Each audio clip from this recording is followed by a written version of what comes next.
வணக்கம். சிறகடிக்க ஆசை சீரியலில் இனி என்ன நடக்க போகுது அப்படின்னு தான் பார்க்க போகிறோம். இங்கே சுருதிக்கு மீண்டும் அவங்க ஃப்ரெண்டு ஃபோன் பண்ணுறாங்க. என்னடி என் கல்யாணத்துக்கு டெக்கரேஷன் பண்ணதுக்கு ஆள் அனுப்புகிறேன்னு சொன்னேன், அவங்க இன்னும் வரலையே அப்படிங்கிறாங்க. வரலையா? நான் ஃபோன் பண்ணி கேட்குறேன் அப்படின்னு சொல்லி மீனாவை ஃபோன் பண்ணி கேட்குறாங்க. மீனா எங்கே இருக்கீங்க அப்படிங்கிறாங்க. நீங்கள் சொன்னீங்களா உங்கள் ஃப்ரெண்டு அவங்க வீட்டு முன்னாடி வந்துட்டேன் அப்படிங்கிறாங்க. அப்படியா? சரி சரி சொல்லிடுறேன் அப்படின்னு சொல்லிட்டு உன் வீட்டு முன்னாடி தான் இருக்காங்க, கதை திறந்து அவங்ககிட்ட பேசிடு அப்படிங்கிறாங்க. சரி ரைட்டு அப்படின்ட்டு சுற்றி சுற்றி ஃபோனை வச்சிடாத, அந்த டெக்கரேஷன் பண்ண வேலைக்கு ஆள் அனுப்பிட்டேன். அன்றைக்கி அந்த பார்லர் வேலைக்கு சொல்லியிருந்தேன்ல, அவங்கள பேச சொன்னேன், என்கிட்ட இன்னும் பேசலை, அவங்கள கொஞ்சம் பேச சொல்லேன் அப்படிங்கிறாங்க. அன்றைக்கி நான் பேச சொன்னேன், பேசலையா? ஓ ஆண்டி அன்னைக்கு ஏதாவது சொல்லியிருப்பாங்க ஒளிய அப்படின்னு சொல்லிட்டு ரோகிணி ரூமுக்குள்ளே போகிறாங்க ஸ்ருதி. இவன் எதுக்கு இங்கே போகிறா அப்படின்னு சொல்லி விஜயா பார்க்குறாங்க. உள்ளே போய் என்ன பேசுகிறான்னு பார்ப்போமேன்னு சொல்லி கதவு ஓரமாக நிற்காங்க.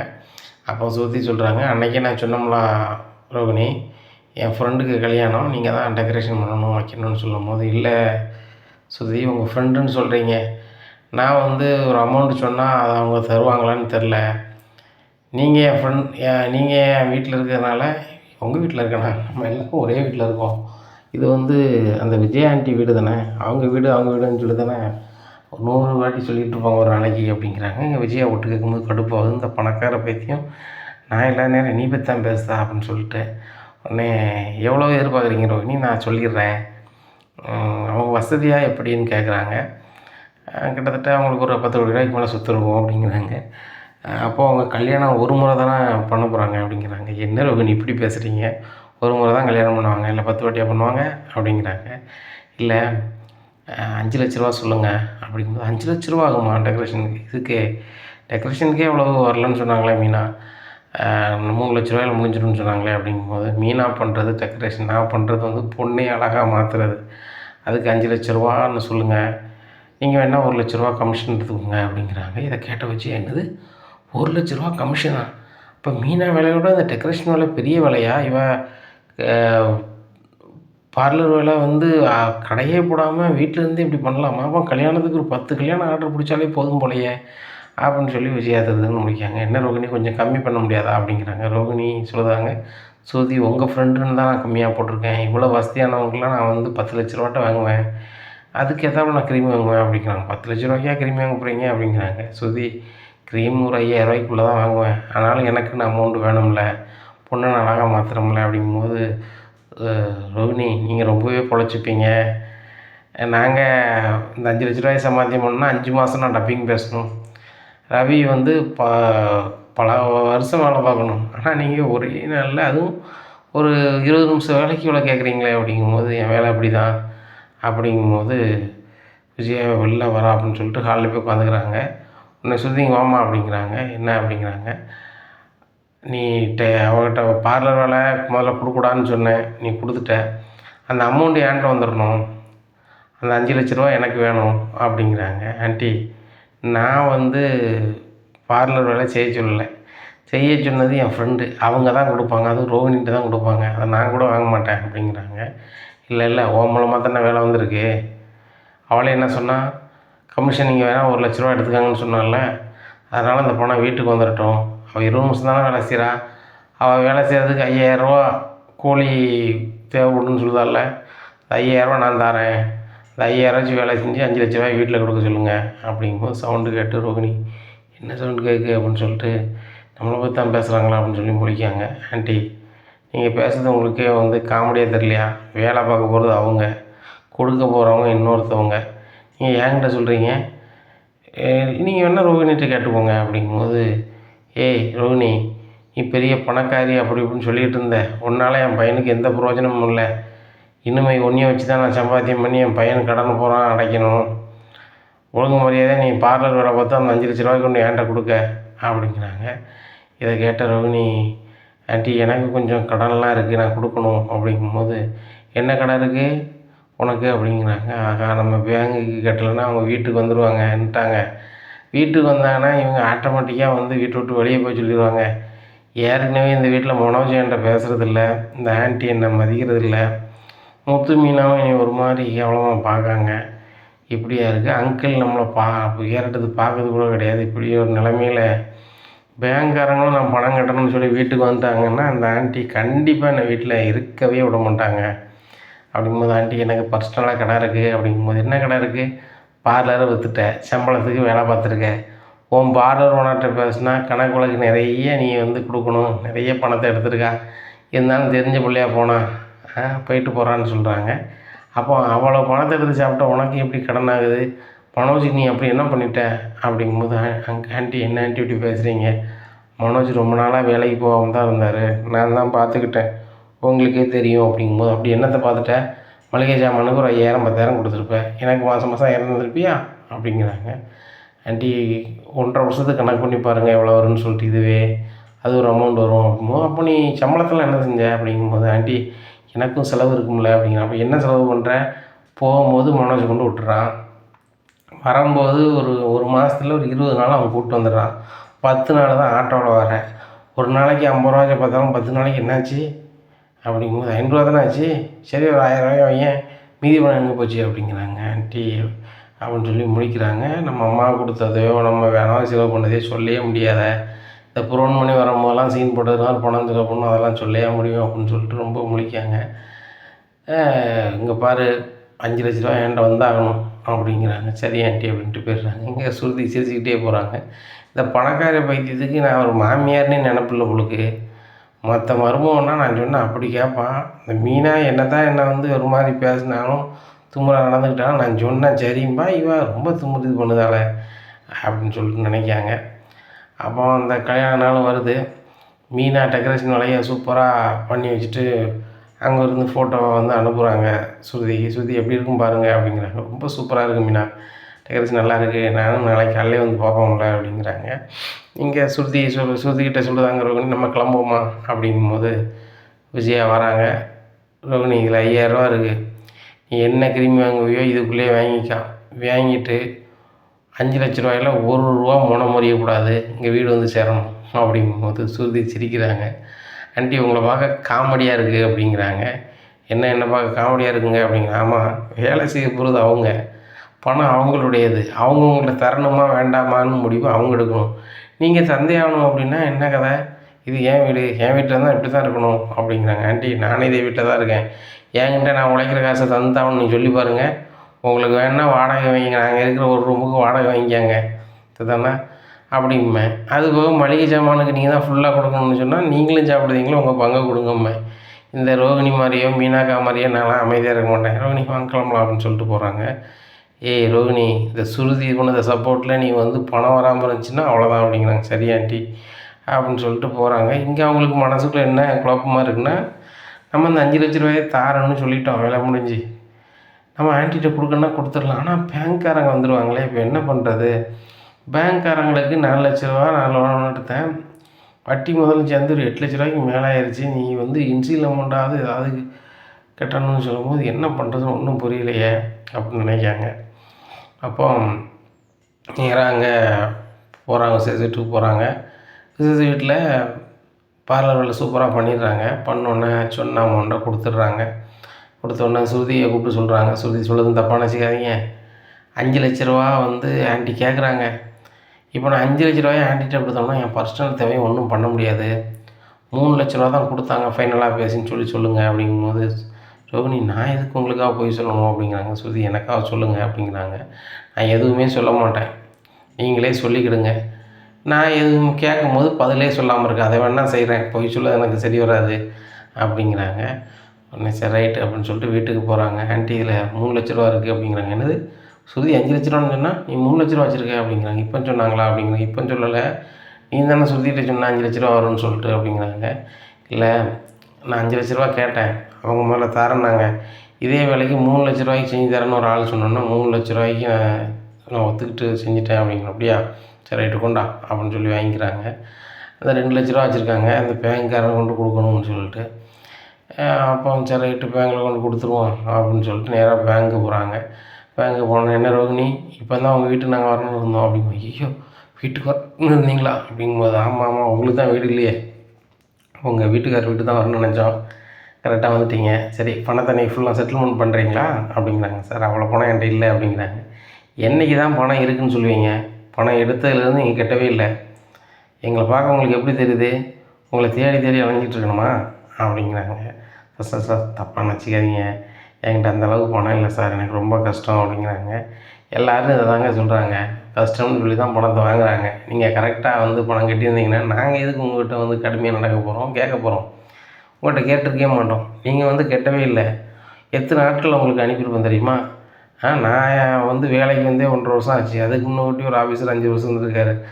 அவரும் டீம் விசாரிச்சாக்கா நீங்கள் வந்து பணமே கட்டல, வசூல் பண்ணதுக்கு நாங்கள் அப்படியே அலைஞ்சிருக்கோம் அப்படின்னு சொல்கிறாங்க.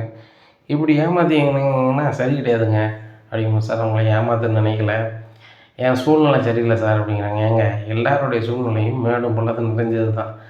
இதில் வந்து நீங்கள் வந்து கட்ட வேண்டிய அமௌண்ட்டை கட்டணுங்க. சரி இப்போ எவ்வளோ கட்டுறீங்க அப்படிங்கும்போது 2 லட்ச ரூபா கட்டுறேன் சார் அப்படிங்கிறாங்க.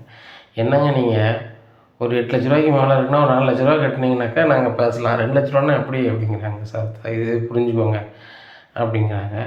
உடனே இல்லைம்மா 4 லட்ச ரூபா கட்டினா நாங்கள் வந்து உங்களை வந்து டியூ கட்டுற மாதிரி ரெடி பண்ணி தரேன், இல்லையா நாங்கள் எடுக்கக்கூடிய நடவடிக்கை எடுப்போம் அப்படிங்கிறாங்க. என்ன செய்யணும் தெரில.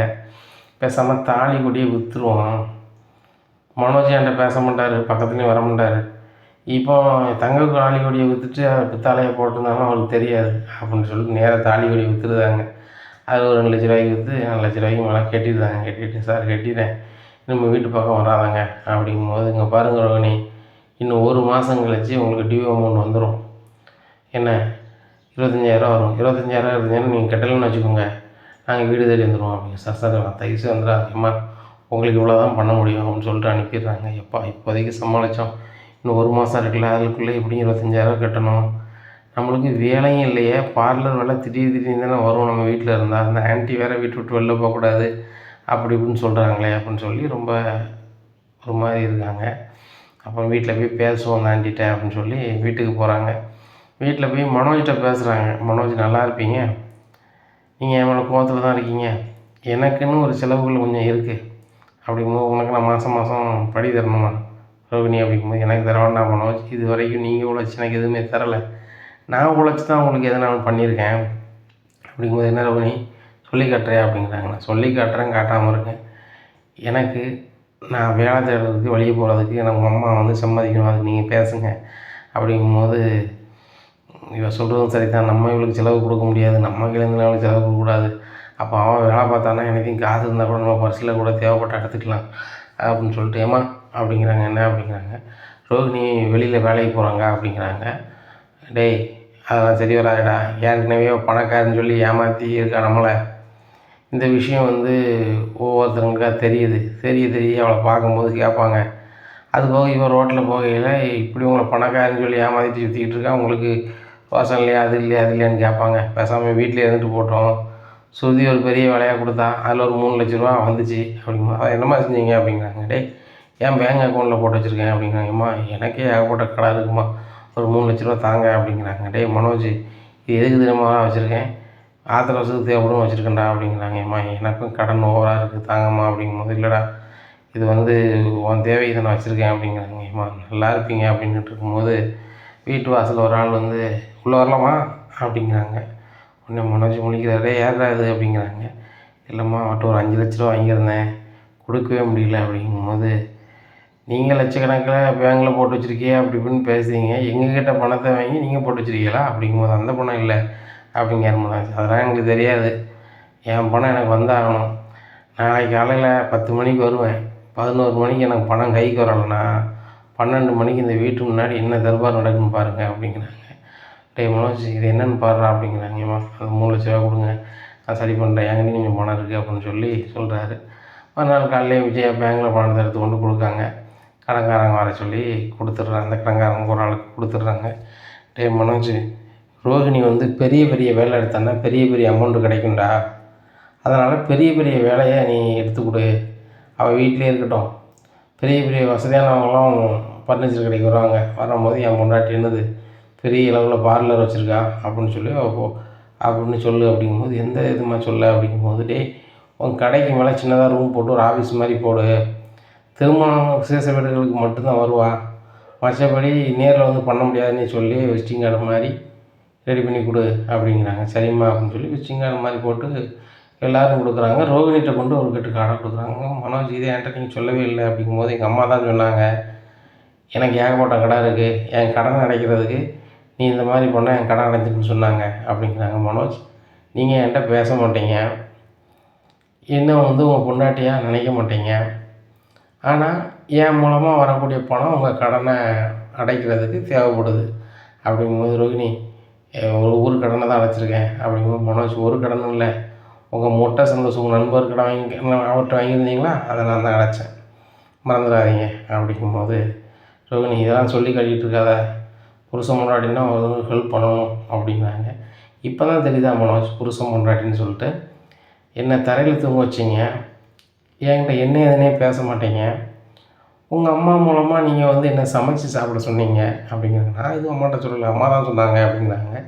உங்கள் அம்மா சொன்னாங்கள்ல, நீங்கள் என்ன சொல்லியிருக்கணும், ரோகிணிக்கு சமைக்க தெரியாதுமா ருசியா, அதனால் மீனாக தான் வேலைக்காரி மாதிரி சமைக்கல, அவளே சமைச்சு கொடுக்கட்டும் அப்படின்னு நீங்கள் சொல்லியிருக்கணும் அப்படிங்கிறாங்க. அதை நான் எப்படி சொல்ல முடியும், எங்கள் அம்மா தான் உன் மேலே கோபமாக இருக்காங்களே அப்படிங்கிறேன். சரி, உங்கள் அம்மா கோபத்தில் இருக்காங்க, நானும் நீங்களும் ஒரே ரூமில் தானே இருக்கோம், பேசலாம்ல, உங்களுக்கு பணம் தேவை அப்படிங்கிறதுக்காக நீங்கள் உங்கள் மாடியிலே, உங்கள் ஃபர்னிச்சர் கடை மாடியிலே ஒரு ரூம்பாக என்ன செய்தீங்க, நான் பார்லர் வேலை செய்யறதுக்கு ஆஃபீஸ் மாதிரி போடுறீங்க, அது விசிட்டிங்காக நீங்கள் டைப் பண்ணும்போது கூட என்கிட்ட சொல்லலை, அதை என்கிட்ட கொடுத்து ஏதாவது வேலைக்கு கொடுக்கீங்க, என்னத்தை சொல்ல அப்படின்ட்டு இருக்கும்போது, முத்துட்டே மனோஜ் அப்படிங்கிறாங்க. என்னடா அப்படிங்கிறாங்க. என் ஃப்ரெண்டு ஒருத்தன் இருக்கான், அவன் தம்பிக்கு கல்யாணம், அதுக்கு டெக்கரேஷன் வேலைக்கு என் வீட்டம்மாட்ட கொடுத்துருக்காங்க, பார்லர் வேலைக்கு கொடுக்கணுன்னாங்க, உன் வீட்டம்மா ஃபோன் நம்பர் என்கிட்ட இல்லை, இந்த நம்பருக்கு பேச சொல்லு அப்படின்னோடனே, சரிடா அமௌண்ட்டு பெருசாக தருவாங்களா, இல்லை ஒன்று மாதிரி கஷ்டப்பட்டவனா அப்படிங்கிறேன். டேய், கஷ்டப்பட்டவனோ பெரிய ஆளோ, இந்த அம்மா என்ன அமௌண்ட்டு கேட்க அவங்களுக்கு அடிச்சுன்னா செஞ்சு கொடுக்க போகிறாங்க அப்படிங்கிறாங்க. ரோகிணி ஃபோனில் பேசுகிறாங்க. பேசினோன்னா ரோகிணி 7 லட்ச ரூபா கேட்குறாங்க. 7 லட்சமா, 7 லட்சம்னா சரியாக வராதுங்க, எங்கே நாங்கள் 7 லட்ச ரூபாயில் கல்யாணமே நடத்தி முடிச்சிருவோம், 7 லட்ச ரூபாய்க்குலாம் வேண்டாம், நீங்கள் ஒரு 70,000 ரூபாய்க்குள்ளே பண்ணீங்கன்னா பண்ணுங்கள் அப்படிங்கும்போது, எங்கள் க்ரீமியை நாங்கள் அவ்வளோ வாங்குவோம் இவ்வளோ வாங்குவோம்னு சீனை போடுறாங்க.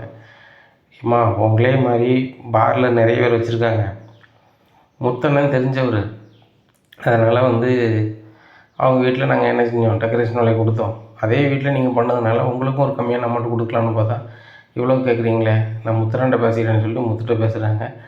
7 லட்ச ரூபா கேட்குறாங்கண்ணே எப்படிண்ணே அப்படிங்கும்போது, 7 லட்சமா அப்படின்னு சொல்லிட்டு, மனோஜ் என்னடா அவன் கொண்டாட்டி 7 லட்ச ரூபா கேட்டிருக்கா அப்படிங்கும்போது, பார்லர்லாம் சும்மா கிடையாது, 7 லட்சம் தான் ரோகிணி செய்வா அப்படிங்கிறாரு. ஏன்னா மனோஜ் பணம்லாம் தான் வாயை புலப்பாரு, அதுபோக அவருக்கு ஏகப்பட்ட கடை இருக்குது, இதை வச்சு ரோகிணி வச்சே அடைச்சிட்டு நம்ம செட்டில் ஆகலாம் நினைக்காரு.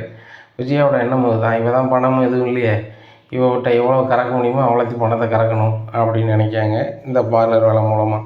இப்போ அவங்க ஃபைனலாக பேசி 1 லட்ச ரூபான்னா செய்ய சொல்லுங்க முத்தண்ணே அப்படிங்கும்போது, டேய் 1 லட்ச ரூபான்னா செய்யணுமா அப்படிங்கும்போது ரோகிணிட்ட சொல்லிட்டாங்க. 1 லட்ச ரூபாய்க்கு செய்யலாமா அப்படிங்கும்போது, 1 லட்ச ரூபாய்க்கு செஞ்சால் நம்மளுக்கு 95,000 தான் கிடைக்கும், 5,000 ரூபாய்க்கு எப்படின்னாலும் பொருள் போயிடும் அப்படிங்கும்போது, சரி ரோகிணி 20 நிமிஷம் தானே செஞ்சிரு அப்படிங்கிறாங்க. சரிடா சரின்னு சொல்லு அப்படிங்கிறாங்க. அதே மாதிரி செய்கிறாங்க. எப்படியா வருது, விஜயாவுக்கு பயங்கர ஆசையாக இருக்குது. நம்ம நடன பள்ளிக்கு வரவங்களுக்கு எல்லாருக்குமே நம்ம இந்த ரோகிணி பார்லர் வேலை செய்கிறத விசிட்டிங் கார்டை கொடுப்போமே ஏன்னா அப்படின்னு சொல்லி விசிட்டிங் கார்டு ரெடி பண்ணி வச்சுருக்காங்க. அங்கே நடன பள்ளியில் போய் உட்காந்துருக்காங்க.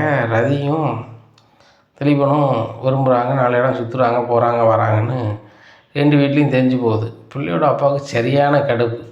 இந்த விஜயாவை நம்பி தான் இந்த நடன பள்ளிக்கு அனுப்புதும், அங்கே தான் இவ்வளவு வேலைகள் நடந்திருக்கு. அந்த விஜயா எனக்கு என்னென்னு இருக்கும்போது எவ்வளோ கடுப்பாக இருக்குது அப்படின்னு சொல்லி அவங்க சொந்தக்காரங்க ரொம்ப கடுப்பில் விஜயா நடன பள்ளிக்கு வராங்க. அதாவது பார்வதி வீட்டுக்கு வராங்க.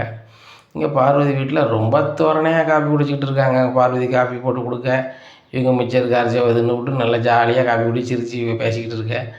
ஸோ இவங்க ரதி வீட்டிலேருந்து வராங்க, உட்காருங்க அப்படிங்கிறாங்க. உட்கார அளவுக்காக பண்ணியிருக்கீங்க, இங்கே நடனம் படிக்க கொடுத்தா என்ன படிக்க வச்சு கொடுக்கீங்க அப்படின்னா, நடனம் மட்டும் படித்து கொடுக்கல, நிறைய எக்ஸசைஸ்ன்னு சொல்லிக் கொடுக்கேன், அது போக நிறைய திறமைகளை வளர்க்க நான் சொல்லிக் கொடுக்கேன் அப்படி இப்படின்னு சீனை போடுறாங்க. ஆமாம்மா, நீங்கள் நிறைய திறமையை வளர்க்க சொல்லி கொடுத்துருக்கீங்க, அதனால தான் அம்மாவா ரதியும் நிறைய பேர் நிறைய கற்றுக்கிட்டுதாங்க அப்படிங்கிறேன். அப்படியா ரதி சொன்னாலா? ரதிலாம் நான் சொன்னோன்னு செய்வா அப்படிங்கிறேன். ஓ, நீ சொல்லி தான் எல்லாம் நடக்குதா அப்படிங்க. ஆமாம், நான் சொல்லி தான் அவள் என்ன பண்ணுவாள், என்னை கேட்காம இது கூட பண்ண மாட்டா அப்படி இப்படிங்கும்போது சரியான கோவம் வருது இவங்களுக்கு. அந்த நேரம் அதை புரியாத விஜயா, இந்தாங்க இந்த விசிட்டிங் கார்டை வச்சுக்கோங்க, என் மருமக ஒருத்தி பார்லர் வேலை செமையாக செய்வாள், உங்கள் வீட்டில் யாருக்காவது கல்யாணம் அப்படி இப்படின்னா சொல்லுங்கள், சூப்பராக பண்ணி தருவா. லட்சக்கணக்கில் ஆகுதுன்னு நினைக்காதீங்க. ஆனால் ஒரு நாளில் வந்து ஒன்றுத்துக்கே ஆகாத பொண்ணை பொண்ணாக மாற்றிடுவா. ஏன் ரதிக்கெலாம் அவள் அலங்காரம் பண்ணாலோ மாபெரும் பேரழகியாக இருப்பா அப்படி இப்படிங்கிறாங்க. அப்படியா? ஓ, உனக்கு வருமானம் வரணும், உன் மருமகளுக்கு வருமானம் வரணும், உன் குடும்பத்துக்கு வருமானம் வரணும்னு சொல்லி அவளை குடும்பத்தையும் கெடுக்கலா அப்படிங்கும்போது என்னங்க பேசுகிறீங்க? நாங்கள் ஏன் கெடுக்க போகிறோம்? நான் நடனம் சொல்லி கொடுக்குறேன், என் மருமக வந்து பார்லர் வேலை செய்கிறா, இதில் என்னங்க தப்பு இருக்குது அப்படிங்கும்போது என்ன தப்பு இருக்கா?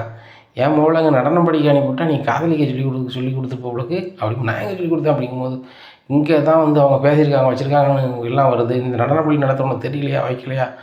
ஒழுங்கு மரியாதையை நடனப்பள்ளியை மூடிட்டு ஓடிடு. என்ன இல்லைதா அப்படின்னா நடக்கதே வேறு அப்படிங்கிறாங்க. என்னங்க இப்படிலாம் பேசுகிறீங்க அப்படிங்கிறாங்க. ஆமாம், அப்படி தான் பேசுவோம். இனிமேல் வந்து நடனப்பள்ளி நடக்கக்கூடாது இந்த இடத்துல, அப்படி நடந்துச்சுன்னா அவ்வளோதான் அப்படின்ட்டு போயிடுறாங்க. பார்வதி சொல்லுதாங்க, இங்கே வச்சு அங்கே பாரு, நான் குடியிருக்குது வீடு, நீ என் ஃப்ரெண்டு, சரி மாடி சும்மா தானே இருக்குது, நீ நடனம் எடுத்துகிட்டு போ, நடனப்பள்ளி வச்சுட்டு போன்னு சொன்னேன். இப்படிலாம் பிரச்சனை சரி வராது. ரதி அப்போ பெரிய பணக்காரர், அரசியல் செல்வாக்கு உள்ள ஆள், அவர் எதிர்த்துக்கிட்டுலாம் நினைச்ச முடியாது, வைக்க முடியாது, லாய்க்கப்படாது. உனக்கும் பொறுப்பு இல்லை. ஒரு நடனப்பள்ளி வைக்க வருமானம் வருதுன்னா அவங்கள மேனேஜ் பண்ணணும். நீ அவங்களுக்கு பேருக்கு சொல்லி கொடுத்து நீ ரெஸ்ட் எடுக்க ஜாலி பண்ணுத. நீனும் மனோஜும் ஒன்று தான். மனோஜ் வந்து தொழில் பண்ணது வரைக்கும் நான் தொழில் பண்ணி பிஸ்னஸ் மேலே பெரிய ஆளாயிடுவேன் அப்படி இப்படின்னு சொன்னேன். கடை வச்ச பிறகு அது என்ன ஏதுன்னே தெரியல, ஏகப்பட்ட கடை தான். அதே மாதிரி தான் நடனப்பள்ளி வைக்கிற அந்த காலகட்டத்தில் நான் வச்சு பெரிய ஆளாயிடுவேன், அப்படி பண்ணிடுவேன் இப்படி பண்ணிடுவேன்னே. கடையில் 4 ரூபா காசை பார்த்தோன்னே போதும் நம்மளுக்கு அப்படின்னு சொல்லி ஓரமாக உட்காந்துட்டேன். அவங்களே மெயின்டெனன்ஸ் பண்ணலை. என்ன இப்போ பாரு, அவங்க வீட்டில் இருந்து என்ன செஞ்சுட்டு போகிறாங்க, சத்தம் போட்டு போகிறாங்க. இதே மாதிரி ஒவ்வொரு வீட்லேருந்து பேசுனாங்கன்னா ரொம்ப சங்கடப்பட்டு போகும். என் வீடு எனக்கு வேணும், என்ன வீட்டு ஜன்னல் கிண்ணலாம் கண்ணாடி எதனா ஒதுக்கி விட்டாங்கன்னா ரொம்ப சங்கடம்.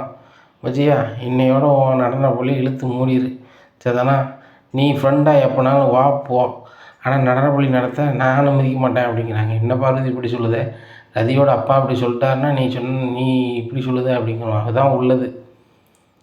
ரோகிணிக்கு வேணால் பார்லருக்கு ஆஃபீஸ் போட்டதையா மாடியை போட்டுக்க, அதை தான் செய்ய முடியும் அப்படிங்கும்போது, அதான் மனோஜ் கடைக்கு மாடியிலேயே தான் அவளுக்கு ஒரு ரூமில் ஆஃபீஸை போட்டாச்சே, அவள் விசேஷ வீட்டுக்கு மட்டும்தானே பார்லர் வேலைக்கு போகிறா, வீடோட போகிறது இல்லை அப்படிங்கிறாங்க. பார்வதி சொல்லுதாங்க, இங்கே பாரு விஜயா, நான் உங்கள்கிட்ட பேசிக்கணும் புரிய வைக்க முடியல. என் பையனோ மருமகளோ என் பக்கத்தில் இல்லை. எனக்கு உறவாக இருக்குது, நீனும் மக்கமாக இருந்தான். ஆனாலும் குடியிருக்க எனக்கு வீடு வேணும். உங்கள் வீட்டில் உள்ள பிள்ளைகளுக்கே தங்கிறதுக்கு ரூம் கிடையாது. யாருக்கு ரூம் இல்லைங்க, எல்லா ரூமில் தான் இருக்காங்க அப்படிங்கிறாங்க. நீ முத்து மீனாவையும் உங்கள் வீட்டு பிள்ளையா நீ ஏற்றுக்காமல் இருக்கலாம், நான் உங்கள் வீட்டு பிள்ளையே தானே, அவங்க தங்கிறதுக்கு எங்கே சரியாக ரூம் இருக்குது? இல்லை, நான் வந்தால் எங்கே தங்குவேன்? பார்வதி என்ன இருக்குது இப்படிலாம் பேசுகிறேன்? பிறகு இந்த வீட்டுக்கு எதாவது ஒன்று நான் ஒன்றும் செய்ய முடியாது. பார்வதியா வேண்டாம், உனக்கு வயசாகி போச்சு, எனக்கும் வயசாகி போச்சு, இழுத்து கட்டி எதுவும் செய்ய முடியாது அப்படிங்கும்போது, பார்வதி மாதம் எனக்கு இதை வச்சு 1 லட்ச ரூபா வருமானம் வருது, இது போயிட்டுனா எனக்கு செலவு பண்ணது ரொம்ப சங்கடம் அப்படிங்கிறாங்க. விஜயா, உனக்கு செலவுக்கு போயிட்டுனா சங்கடங்கிய, என் வீடு போயிட்டுனா நான் நினச்சிவேன் இந்த மெயின் ரோட்டில் இருக்கிற வீடு, இந்த வீடெல்லாம் வாங்க முடியுமா? அதெல்லாம் நடைமுறை சாத்தியம் இல்லை. ஏன்னா நீ வந்து என்ன செய்ய, வேறு எங்கேயா நான் நடப்பள்ளி வைனா வைதாயி நல்லா இருப்பேன் அப்படிங்கிறாங்க. இதான் முடிவா அப்படிங்கிறாங்க. இதான் என் இறுதி முடிவு அப்படிங்கிறாங்க. விஜயா சொல்கிறாங்க, இன்னமும் வீட்டு பக்கத்தில் வர மாட்டேன், நீனும் என்னை பார்க்கணும் வைக்கணும் என் வீட்டுக்கு வந்துடாத அப்படிங்கிறாங்க. நான் வீட்டுக்கு வரல தாயி, ஆனால் உன் வீட்டில் உள்ள பிள்ளைகள் என்னை பார்க்க வரும், அதை நீ எதுவும் செய்ய முடியாது. முத்து மீனா நீ பார்க்க வருவா, முத்து பார்க்க வருவான், என்ன ஒன்றும் பிரச்சனை கிடையாது, நான் பார்த்துக்கிட்டேன் அப்படிங்கிறாங்க. அந்த முத்து மீனாவும் எங்கள் வீட்டு பிள்ளைகளே கிடையாது, அவன் வந்தாலும் சரி தான் வரணும் சரி தான். விஜயா ரொம்ப கோவத்தில் போயிருந்தாங்க.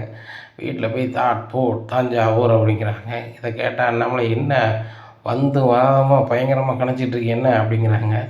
ஏங்க அந்த பார்வதிக்கு ரொம்ப தும்பராயிட்டுங்க, அவள் வீட்டில் நான் நடனப்பள்ளி வைக்கக்கூடாதுன்னு சொல்லுதா அப்படிங்கும்போது, எங்கள் பார்வதியா, பார்வதி வாடகையே வேண்டாம், என் வீட்டில் நீ நடனப்பள்ளி வைன்னு சொன்னவங்க, நீ இது நாள் வரையிலும் வாடகைன்னு 1 பைசா கொடுத்ததில்லை. வீட்டுக்கு போனால் கூட இலவசமான சாப்பாடு ஆக்கி போடுறது வைக்கிறது எல்லா விவகாரமும் பண்ணுவாங்க. அப்படி சொல்லியிருக்காங்கன்னா அதில் ஏதோ கதை இருக்குது அப்படிங்க. என்னங்க கதை இருக்குது? அங்கே நடனம் படிக்க வந்தவங்க விரும்பிட்டாங்கன்னா நானாங்க பொறுப்பு, அவங்க காதல் பண்ணது நானா பொறுப்பு அப்படிங்கிறாங்க. விஜயா, நம்மளை நம்பி தான் பிள்ளைகளை விட்டு போகிறாங்க, நம்ம தான் பார்த்துக்கணும். நீ பணம் வந்தால் போதும்னு சொல்லி நான் சொல்லிக் கொடுத்ததே செய்யுங்கன்ட்டு நீ போயிருது. நானும் 2-3 முறை வந்திருக்கேன். மீனா எத்தனை முறை சொல்லிட்டான் கேட்டியா? அவள் சொல்லுவது நான் கேட்கணுமா, என்கிட்ட பிடிக்காங்க எனக்கு தெரியும் அப்படி இப்படின்னு. இப்படி வந்துனாக்கா இப்போ நடன பள்ளி என்ன எழுத முடியாச்சா, ஏங்க நம்ம வீட்டு மொட்டை மாடியில் நடன பள்ளி வைக்க போகிறேன் அப்படிங்கிறாங்க. உடனே அண்ணாமலை சொல்லுதாங்க, விஜயா எதையும் எழுத்தேன் கவுத்தவனு ஒன்று செய்யக்கூடாது. மாடியில் முத்து ரூமு கட்டது போகிறான், அவன் ரூமு கட்டிட்டாங்கன்னா அவன் நடனம் சொல்லி கொடுக்க எங்கே இது இருக்குது அப்படிங்கும்போது விஜயா சிரிக்கிறாங்க. என்ன சிரிக்கிற அப்படிங்கிறாங்க. ஏங்க இருக்கவே இடம் இல்லையா, படுக்க பாய் கேட்டானா அந்த கதையாக இருக்குது அப்படிங்கிறாங்க. ஏன் விஜயா, மாடியில் அவங்க ரூம் கட்ட தான் போகிறாங்க, அவங்களும் உழைச்சிட்டு தான் இருக்காங்க அப்படிங்கிறாங்க. ஏங்க அந்த உண்டியில் ஒத்த ரூபாயா சேர்க்காங்களா, இதை சேர்த்தா அவங்க வீடு கட்ட போகிறாங்க அப்படிங்கும்போது விஜயா அந்த குடும்பத்துக்காக அவங்க செலவு பண்ணிகிட்டு இருக்காங்க. மீனா நல்லாவே சம்பாதிக்கிறான், அவங்க நினச்சாங்கன்னா 2-3 மாதத்துல வீடு கட்டிடுவாங்க. அவங்க ரவிக்கு ஏதாவது ஒரு நல்லது பண்ணணும், ஸ்ருதிக்கு பண்ணணும், இந்த குடும்பத்துக்கு பண்ணணும்னு சொல்லி இப்போ செலவு பண்ணிகிட்டு இருக்காங்க. இல்லைன்னா என்றைக்கோ கட்டியிருப்பாங்க. அப்படி அவங்க கட்டணும்னு சொன்னால் நான் சொன்னோம்னாக்கா 2-3 மாதத்துல கட்டிடுவாங்க அப்படிங்க. ஏங்க நீங்கள் சொல்லி 8 மாதத்துக்கு மேலே வச்சு அவங்க ஒரு காலம் நினைச்ச போகிறது கிடையாது, மாடியில் ரூம் கட்ட போகிறது கிடையாது. நான் அந்த மாடியில் கூடாரம் போடுறதுக்கு ஆளை வர சொல்ல போகிறேன் அப்படின்னு சொல்லி ஃபோன் பண்ணி மாடிக்கு வாங்க வந்து பாருங்கள் அப்படின்னு சொல்லி வீட்டார்ட்ட சொல்லி வர சொல்லிடுறாங்க. வந்து பார்க்குறாங்க. பார்த்துட்டுமா இதுக்கு 2 லட்ச ரூபா வரும் அப்படிங்கிறாங்க. 2 லட்சம் தானே, நான் இப்போது 50 ரூபா தரேன், மீதியை நான் நாளைக்கு காலைல பேங்கில் எடுத்து தரேன், நீங்கள் வேலையை ஆரம்பிங்க அப்படிங்கிறாங்க. விஜயா இதெல்லாம் உனக்கு தேவையில்லாத வேலை. நம்ம வீட்டில் பூ வாங்க வரவங்களே வீட்டில் நம்ம ரெஸ்ட் எடுக்க முடியல, வைக்கல, 4 பேர் வராங்கன்ற நடனம் பண்ணினா நிறைய பேர் வருவாங்க அப்படிங்கும்போது, ஏங்க இது ஏன் வீடுங்க, அந்த மீனாவை தேடியே நிறைய பேர் இந்த வீட்டுக்கு வராங்க, அதுவே நீங்கள் சம்மதிக்கிறீங்க, ஒன்றும் சொல்லாதீங்கிறீங்க, தொழிலுங்கிறீங்க. இது என்ன தொழில் தானே, நான் மாடியில் ஆரம்பிக்க போகிறதான் செய்கிறேன், அதெல்லாம் சைடு வாசலில் கூட வர சொல்ல மாட்டேன், முன் வாசலில் தான் வர சொல்லுவேன், இது ஏன் வீடுங்க அப்படின்னு சொல்லிட்டு அவங்க பாட்டில் போயிருந்தாங்க. விஜயா ரொம்பலாம் ஆடுதா அப்படின்னு சொல்லிட்டு சரி ரைட்டு நல்லா பிள்ளை நினைச்சிட்டு போட்டோம். முத்துக்கும் மீனாவுக்கும் அப்படியே ரூம் கட்ட விட மாட்டாப்பிள்ளையே, சரி பெரியளவில் தான் சொல்லுவான்னு பார்த்தா செயல்லே காட்டுதாளே அப்படின்னு சொல்லி யோசிக்காங்க. பார்க்கில் போய் பரசிட்ட பேசுகிற பரசு இப்படி இருக்க அப்படிங்கும்போது, அண்ணாமலை எனக்கு 2 வீடு கிடக்கு, ஒரு வீடை பேசாமல் நான் முத்துக்கு மீனாவும் கொடுத்துருந்தேன் அப்படிங்கும்போது பரசிட்ட அண்ணாமலை சொல்லுவாங்க, உனக்கு 2 பிள்ளையே இருக்குது, 2 வீடு ஆளுக்கு ஒரு பிள்ளைக்கு கொடுப்பா, என் பிள்ளைக்கு நான் தானே பண்ணணும் அப்படிங்கும்போது, இல்லை அண்ணாமலை என் மோவா கல்யாணத்தை என் பையன் மாதிரி என் வீட்டில் உள்ள பிள்ளைகள் மாதிரி மீனாவும் முத்தும் தான் நடத்துனாங்க, அவங்க இல்லைன்னா அந்த கல்யாணமே நடந்திருக்காது, அதை நான் நினச்சி பார்க்கணும்ல. அதுபோக என் வீட்டுக்காரிக்கு உடம்பு சரியில்லாமல் இருக்கும்போது முத்து கழுத்துலேருந்து செயினை கொடுத்து மீனாவுக்கு அதுக்கும் முத்துக்கும் சண்டை வரும்போது கூட என்ன காட்டி கொடுக்கல, அந்தளவுக்கு உள்ள நல்ல பையன், அவனுக்கு என்ன முடிஞ்ச உதவி பண்ணணும்ல, என் வீடை ஒரு வீடை நான் கொடுக்கேன் அப்படிங்கும்போது, இல்லை இப்போ தானே நல்ல யோசனை வருது, 2-3 நாளில் என் கீழ் வீட்டில் ஒத்திக்கிருக்காங்கன்னா அவங்களுக்கு நாள் முடியுது, அவங்களும் கோயம்புத்தூரை பார்த்து போகிறேன், எங்கள் ஊருக்கு சொந்த ஊருக்கே போகிறேன்னு சொன்னாங்க, அவங்ககிட்ட என்னென்னு கேட்பான்னு சொல்லி ஃபோன் பண்ணி கேட்க பார்க்கிலேருந்து, ஆமாண்ணாச்சி இன்னும் 2-3 நாளில் நாங்கள் கிளம்பிடுவோம், சாவி மட்டும் தந்துடுறோம் அப்படிங்கும்போது, சரியா உங்களுக்கு எவ்வளோ அமௌண்ட் நான் வாங்கியிருக்கேன் அப்படிங்கும்போது, ஐயா நீங்கள் 5 லட்ச ரூபா வாங்கியிருக்கீங்க அப்படிங்கும்போது அண்ணாமலை யோசிக்காரு, நம்ம அக்கௌண்ட்டில் 4 லட்ச ரூபா தானே கிடக்கு அப்படின்னு சொல்லிட்டு ஒரு மாதிரி ஆகிறாரு. என்ன நம்மளை என்னாச்சு அப்படிங்கிறாங்க. இல்லை ஒத்தியை கொடுத்துருந்தேன், அவங்க 5 லட்ச ரூபா தந்துருந்தாங்க, இப்போ 4 லட்ச ரூபா இருக்குது, இன்னும் 1 லட்ச ரூபா வேணும், என்ன பண்ணலான்னு தெரில அப்படிங்கிறாங்க. அண்ணாமலை நான் தரேன் அப்படிங்கும்போது, இல்லை பரசு இருக்கட்டும், இன்னும் இப்போ தான் கல்யாணம் வச்சுருக்கேன் அப்படிங்கும்போது, இல்லை பொண்ணோட வீட்டில் இருந்து செலவே பண்ண வேண்டாம்னு சொல்லி மாப்பிள்ளையோட மாமா எல்லாமே பண்ணிட்டாரு, நீங்கள் தந்த காசு என்கிட்ட அப்படியே இருக்குது, 1 லட்ச ரூபா இருக்குது, நான் உங்களுக்கு எப்படியும் தரத்தானச்சின்னு வண்ணாமலை அப்படிங்கும்போது, நீ எப்போமா தான் உடனே நான் கேட்கல, உனக்கு தேவைப்படுது நான் தாரேன், நாளைக்கு காலைல 2 பேருக்குமே ஒரே பேங்க் தானே, நான் பேங்கில் எடுத்து தரேன், நீனும் பேங்கில் எடுத்து கொண்டு கொடுத்துரு, முத்துக்கு மீனாவுக்கு முதல்ல தங்கத்துக்கு ஒரு ரூம் வேணும் அப்படிங்கிறாங்க. அதுவும் சரி தான் அப்படின்னு சொல்லிட்டு மறுநாள் காலையில் நம்மளை கிளம்புறாங்க. இப்போ எங்கே போகிறீங்க காலையில், இன்றைக்கி நடன பள்ளியில் நாள் செய்தோம் அப்படிங்கிறாங்க. விஜயா அதை விட எனக்கு முக்கியமான வேலை இருக்குது அப்படிங்கும்போது, என்னங்க உங்களுக்கு முக்கியமான வேலை இருக்குது, மேலே ட்ரெண்ட் போட்டாங்க நேற்று, இன்றைக்கி நாள் செஞ்சாக்கா நாளையிலேருந்து ஆட்களை வர வைக்கலான்னு பார்க்குறேன், நீங்கள் என்ன இதை விட முக்கியமான வேலைன்னு சொல்கிறீங்க அப்படிங்கிறாங்க. என் பையனும் மருமகளும் குடியிருக்கிறதுக்கு ஒரு வழிவகை பண்ணணும்ல, அது சம்மந்தமாக போகிறேன் அப்படிங்கிறாங்க. ஏங்க யாரை சொல்கிறீங்க அப்படிங்கிறாங்க.